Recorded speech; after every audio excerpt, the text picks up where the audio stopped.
Muitas coisas já recebemos do Senhor, glória, bendito seja o nome dEle, mas há muitas promessas para serem cumpridas em nossas vidas, há muitas promessas para serem cumpridas coletivamente, enquanto igreja, há muitas promessas também no âmbito pessoal. Tem pessoas aqui que receberam palavras de Deus, promessas de Deus um dia, e que elas ainda não se cumpriram, mas elas se cumprirão, amém?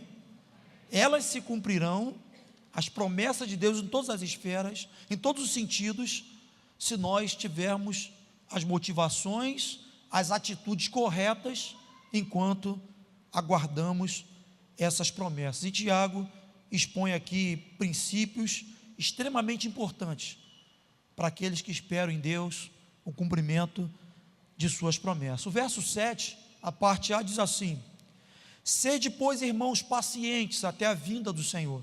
Repita comigo, diz: sede pacientes. Diz outra vez: sede paciente. Irmãos, a impaciência, a ansiedade são características, são sintomas da falta de fé. Porque alguém que tem fé, a fé genuína, a fé verdadeira, a fé que vem de Deus, ela sabe esperar. Uma das principais características de alguém que está cheio dessa fé que vem de Deus é a capacidade de esperar. Irmãos, sede pacientes até a vinda do Senhor. Hebreus capítulo 11, verso 1, que dá a definição bíblica exata de fé, o texto diz que a fé é a certeza das coisas que se esperam e a convicção de fatos que não se veem. A fé é a certeza daquilo que você está esperando. Então, se você está esperando o que quer que seja, e você tem certeza que o que você espera você vai receber, não justifica a ansiedade, não justifica a impaciência, porque você está esperando, amém? Não importa o tempo, não importa o sentimento, não importa as circunstâncias, você está esperando, mas você tem certeza do que você está esperando, você vai receber. Então, o principal indicador de que alguém não sustenta uma fé verdadeira, uma fé genuína, é a impaciência, é a ansiedade. Se temos fé em Deus, nós sabemos esperar, e a palavra nos adverte: sede pacientes até a vinda do Senhor. Em Mateus capítulo 6, verso 25, quando Jesus fala sobre a solicitude da vida, ele diz: não andeis ansiosos de coisa alguma. Alguma. A ansiedade é o oposto da fé. Devemos ser pacientes enquanto esperamos que a palavra de Deus, que as promessas de Deus se cumprem em nossa vida. Nós precisamos ter paciência, precisamos ter fé, precisamos guardar o nosso coração em fé no nome de Jesus. A parte B do verso 7, ele diz assim, ele usa o exemplo do lavrador, e ele diz: o lavrador aguarda com paciência o precioso fruto da terra, até receber as primeiras e as últimas chuvas. Existe um bambu na China, que quando ele é plantado, a semente dele cai no solo, durante 4 anos não se vê nada, não vê um brotinho sequer. Há expansões de raízes pelo solo, e as raízes vão se expandindo, e não aparece nada na terra. A partir do 5º ano, começa a surgir o broto, e a partir daí, a cada ano, esse bambu pode crescer 24 metros. Ele está dizendo aqui, que o lavrador, ele aguarda com paciência o precioso fruto da terra, até que caiam as primeiras, e até que caiam as últimas chuvas. Ele diz que a nossa conduta deve ser como a conduta de um lavrador paciente. nós precisamos crer que, independente das circunstâncias, Deus vai cumprir o que Ele falou, amém ou não amém? Ele não é homem para que minta, não é filho do homem para que se arrependa. Ele é Deus, tem todas as coisas no seu domínio, no seu controle, independente de qualquer adversidade, independente de qualquer coisa, tudo aquilo que Deus prometeu, Ele vai cumprir. Há uma canção que diz: não olhe as circunstâncias, olhe o teu amor. Tudo que Deus tem falado na sua palavra, tudo que Deus tem nos dado como promessa, Ele vai cumprir. Mas o texto diz que nós devemos aguardar com paciência, como um lavrador. E um lavrador que lança uma semente na terra, ele não lança a semente e não dedica um cuidado àquela semeadura. Nós não conseguimos, não é possível nós temos uma colheita qualitativa de qualquer espécie de semente, quando essa semente tão somente é lançada na terra e não segue ali um cuidado. Então o texto diz que nós, como um lavrador, nós devemos ser pacientes, se dedicar a essa terra. E essa terra que eu estou me referindo é uma figura do nosso coração. Enquanto nós esperamos essa terra chamada coração, ela precisa de cuidado. Nós precisamos ter cuidado para que essa terra não seja ferida com pecado, para que essa terra não seja ferida pela negligência. Devemos regar essa terra, que é o nosso coração, regar com oração. Devemos guardar essa terra das pragas, como o lavrador aguarda com paciência o precioso fruto da terra, mas ele semeia e se dedica à terra.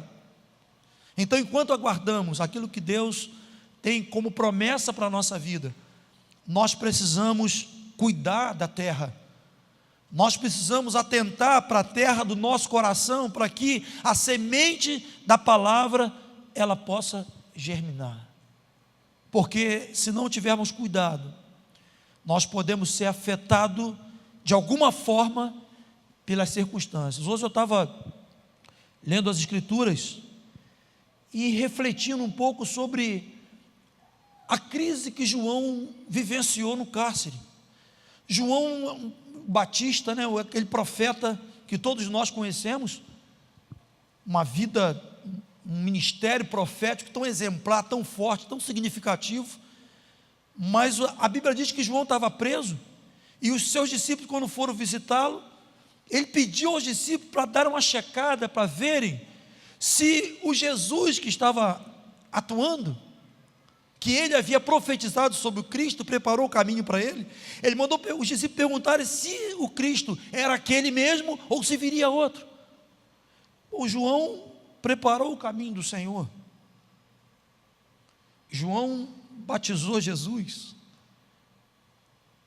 De repente, naquela circunstância ali do cárcere, bateu uma crise nele.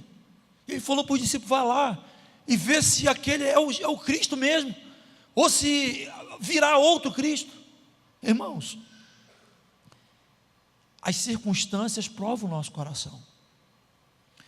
Se nós queremos saber se alguém tem uma fé legítima, uma fé verdadeira, é necessário vermos essa pessoa passar pelas provas da vida, passar pelos fogos da vida, para sabermos a qualidade, a legitimidade dessa fé. Então o texto nos adverte firmemente: sede paciente. Fé e esperança são chaves para um caminhar seguro, um caminhar estável com Deus. Abacuque capítulo 2, verso 3, o profeta diz: olha, a visão ainda está para cumprir, no tempo determinado, essa visão não vai falhar, você espera. E o tempo de Deus não é o nosso tempo. O tempo de Deus não é medido pelos cabelos brancos que vão surgindo em nossa cabeça. O tempo de Deus não é medido por esse calendário cronológico que tem lá na tua casa, num relógio. Deus tem o teu tempo, Deus tem a tua maneira, Deus tem a tua hora, mas o que Deus tem falado conosco, como sua palavra, como promessa, Ele vai cumprir. E nós precisamos aguardar com paciência, com fé, que Deus falou, Ele vai cumprir. Amém ou não amém? Amém. Espera. A visão, a profecia, a palavra, ela é para um tempo determinado. Nós devemos aguardar, devemos esperar com fé que o Senhor é poderoso para fazer. Enquanto nós esperamos, não devemos apartar o nosso coração da esperança do Evangelho. Paulo escrevendo aos Filipenses, capítulo 1, verso 23, diz que nós devemos permanecer firmes na fé, alicerçados, e não nos afastarmos da esperança do Evangelho. Permanecer firme, alicerçados, fortalecidos, e não nos afastarmos da esperança do Evangelho. Se nós nos afastarmos da esperança do Evangelho, das boas novas, dessa palavra aqui, o que será de nós? Por mais difíceis que sejam as situações, as circunstâncias, nós devemos, a exortação, a palavra de Deus para nós, principalmente nos dias que estamos vivendo, é termos uma vida cristã firme, alicerçada, e não nos afastarmos da esperança do Evangelho. O verso 8 do texto de Tiago diz, há uma outra recomendação importante, ele diz: sede vós também pacientes, fortalecei o vosso coração, pois a vinda do Senhor está próxima. Não devemos ser emotivos, não devemos ser enganados pelo nosso coração, temos que aprender a andar por fé, colocando nossa vida no centro da vontade de Deus. Tem um coração firme. Às vezes nós vemos pessoas que são vulneráveis, elas vivem, adotam comportamentos de acordo com circunstâncias e momentos que passam. E quando vemos esses casos, às vezes se dá uma classificação assim: um coração fraco, coração oscilante. Isso é característica de alguém que não tem um coração exercitado na fé, não tem um coração que, baseado na fé, persevera naquilo que Deus falou e que Ele vai cumprir. Então o texto adverte: fortalece o coração, não seja emotivo, fortalece o coração, firma o teu coração na palavra de Deus. O verso 9, há uma outra advertência também muito importante. Ele diz: irmãos, não vos queixeis uns dos outros, para não serdes julgados. Ele diz: eis que o juiz está às portas. Não vos queixeis um dos outros, para não serdes julgados. Escuta, quando não temos uma relação de fé, de perseverança, quanto às promessas de Deus, o próximo passo, a consequência é a queixa. E aí a tendência é culpar pessoas, a tendência é se queixar de pessoas, de situações. Então, às vezes, algo não acontece em nossa vida que nós estamos esperando, e nós não estamos seguros na fé, na palavra de Deus. Pode ter certeza que a consequência será queixa. Queixa-se da tua liderança espiritual, queixa do marido, queixa da esposa. Eu já vivi uma situação de desafiar uma pessoa a andar por fé. Numa situação ela precisava tomar aquela atitude.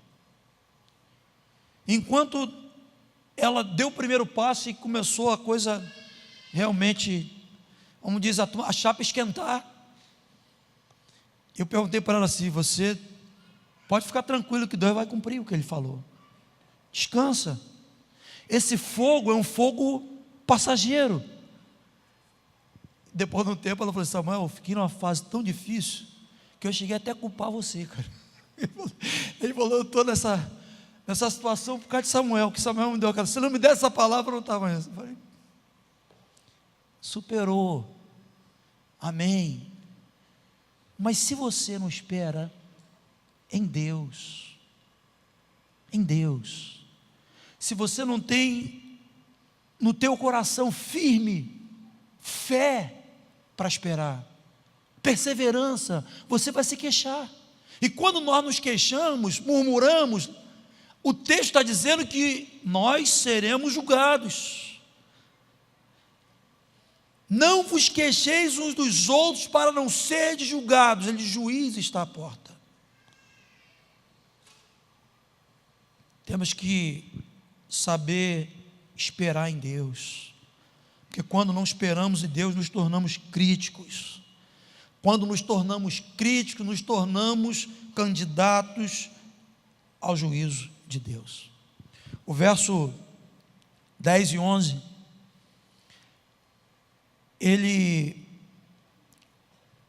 conclui dizendo que nós devemos tomar como exemplo a vida de Jó e a vida dos profetas.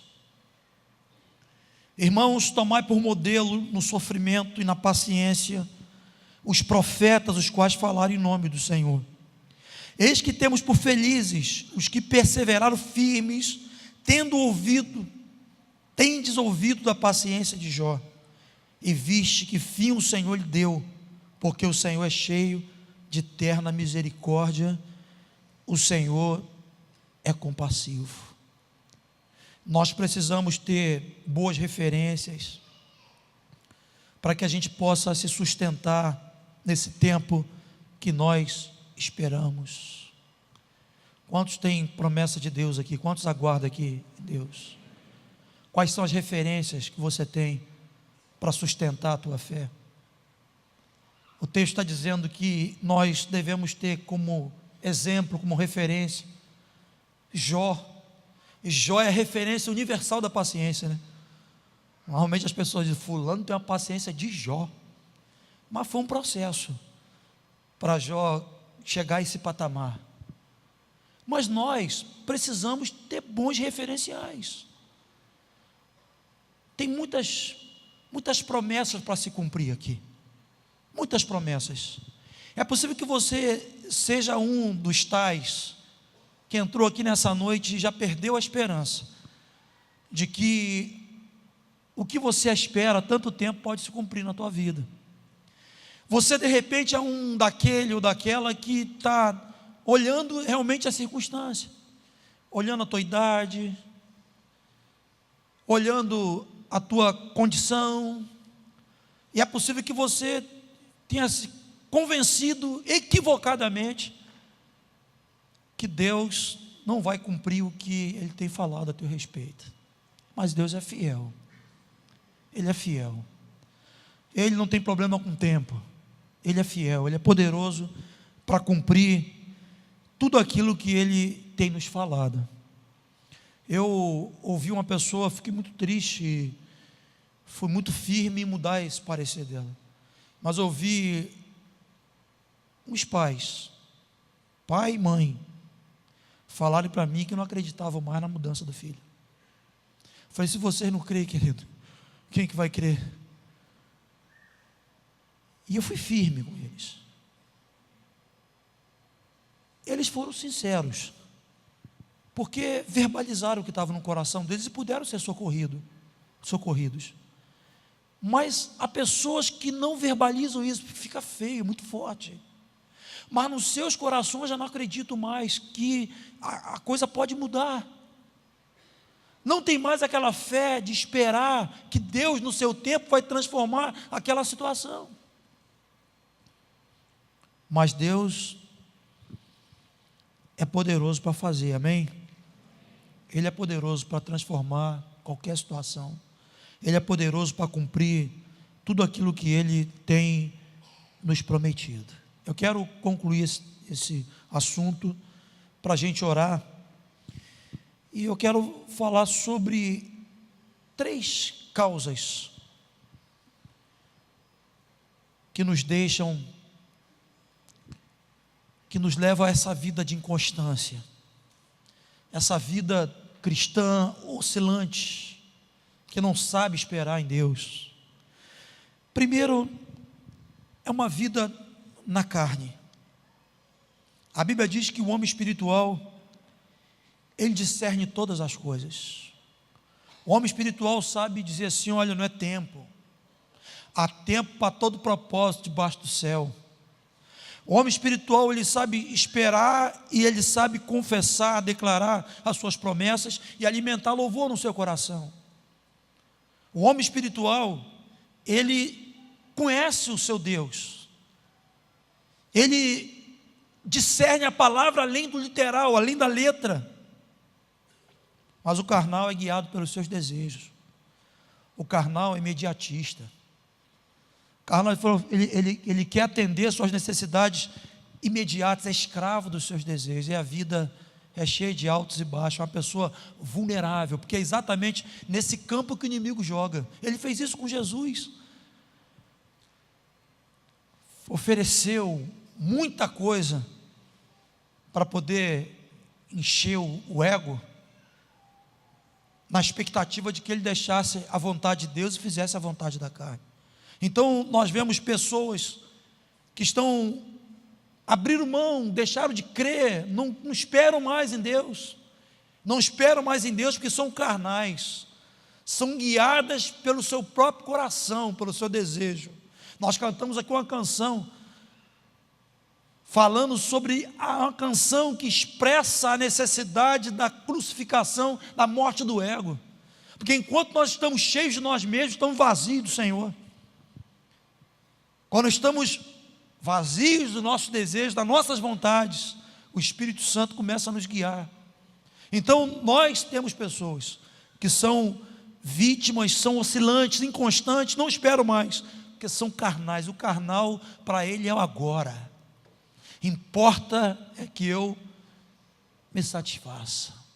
E aí surge casamentos fora da vontade de Deus, namoros na carne precipitado, né? Tanto erro por causa da pressão, do imediatismo da carne. O segundo ponto é quando nós não compreendemos a didática do sofrimento, entende? Nós não compreendemos que Deus usa o sofrimento muitas das vezes para nos aperfeiçoar. O texto do verso 10 diz que nós devemos ter como exemplo não só a paciência dos profetas, mas o texto diz também que nós devemos ter como exemplo o sofrimento deles. Se nós não soubermos lidar com o sofrimento, nós perdemos a visão daquilo que Deus é e daquilo que Deus pode fazer por nós. 1 Pedro capítulo 4, verso 12, diz que o fogo de Deus vem para nos provar, vem para nos aperfeiçoar. E muitas das vezes Deus não nos livra do sofrimento. Muitas das vezes Deus nos livra no sofrimento. O fogo de Deus, o sofrimento, muitas das vezes nos faz pessoas melhores, nos faz pessoas mais sensíveis, nos faz pessoas mais dependentes. Olha, a maioria dos projetos aí humanitários originaram-se de pessoas que passaram pelo sofrimento, e aí elas passaram a ver a dor alheia, a necessidade alheia com outros olhos. Você faz um levantamento, uma pesquisa e vê que as ONGs, os projetos que existem aí mais conceituados, foram de pessoas que passaram pelo mesmo sofrimento. Então, muitas das vezes, Deus não vai livrar nem a mim nem a você do sofrimento. Pode livrar, mas muitas das vezes o sofrimento é uma didática, é um instrumento de Deus para aperfeiçoar a nossa vida. Então, muita gente deixa de esperar, deixa de confiar em Deus, deixa de depender das promessas de Deus por causa do sofrimento. Eu estava essa semana lendo a biografia de Nelson Mandela. Eu falei, meu Deus, coisa tremenda, que toca qualquer um. Um homem que ficou 27 anos na prisão, e 27 anos na prisão não foi por uma causa injusta, foi por lutar pelo interesse dos outros. 27 anos, esse homem é solto e vira um presidente da África do Sul. Mandela foi o cara que brigou para que a edição da Copa do Mundo acontecesse na África, ainda já velhinho. 27 anos preso. Depois de 27 anos preso injustamente, esse homem assume a presidência da África do Sul. 27 anos que não foram perdidos. 27 anos que certamente esse homem foi trabalhado, foi amadurecido, foi curtido no óleo, como diz o ditado. Quantos de nós aqui aprendemos muita coisa depois que nós sofremos? Quantos de nós? Quantos aqui, seguramente, depois que chorou, falou, foi bom eu ter passado por isso, porque se eu não passasse, eu não seria quem eu sou hoje. Foi bom eu ter passado por isso, porque se eu não passasse, eu não via a vida da forma que eu estou vendo hoje. E o salmista disse isso. Sabe o que Davi disse? Foi bom eu ter sido afligido para que eu conhecesse os seus preceitos. Então, o sofrimento é didático. E nós precisamos passar pelo sofrimento dentro de uma perspectiva de Deus, porque o sofrimento aperfeiçoa a nossa vida. Eu vi uma placa, um contexto cristão aí, dizendo: pare de sofrer. Falei, misericórdia, se eu parar de sofrer, eu vou ficar menos espiritual. Porque o sofrimento nos aperfeiçoa. O sofrimento é um instrumento de Deus para tratar com a nossa vida. Terceiro ponto, são expectativas erradas. Quando nós esperamos aquilo que Deus não prometeu.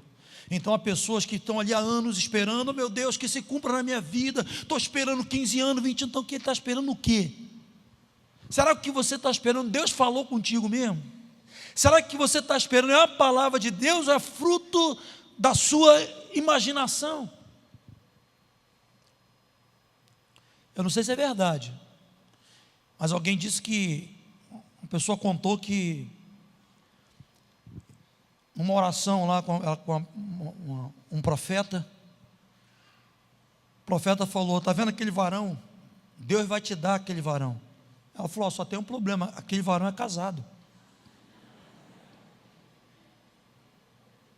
Como? Às vezes nós esperamos o que Deus não prometeu. Não prometeu, isso é fruto da sua mente fértil. Deus não te prometeu isso. Então, queridos, expectativas erradas também faz com que sejamos oscilantes, inconstantes, faz com que a nossa relação com Deus se torne uma relação equivocada, uma relação errada. Vida na carne, não compreender a didática do sofrimento, e quando nós alimentamos expectativas erradas, você precisa estar seguro do que você diz que a profecia de Deus para a tua vida é de Deus mesmo. Se for de Deus, Ele vai cumprir. Vai cumprir. Amém ou não amém? Vai mesmo. Pode demorar tempo, mas Deus vai cumprir. Às vezes, eu não sei se você faz isso, é uma recomendação que eu deixo, mas às vezes eu sento e lembro, desde que eu comecei a caminhar com Jesus, quantas coisas Deus cumpriu na minha vida. Eu lembro das palavras que eu recebi e relaciono tantas coisas que Deus cumpriu na minha vida. E tem muitas para cumprir. Enquanto eu viver, eu sustento com toda a convicção de que Deus vai cumprir todas elas. O que está aqui diante dos meus olhos hoje aqui, esse rebanhão, Deus falou isso comigo. Tantas coisas que Deus falou e cumpriu. Deus não é homem, o que Ele fala Ele cumpre.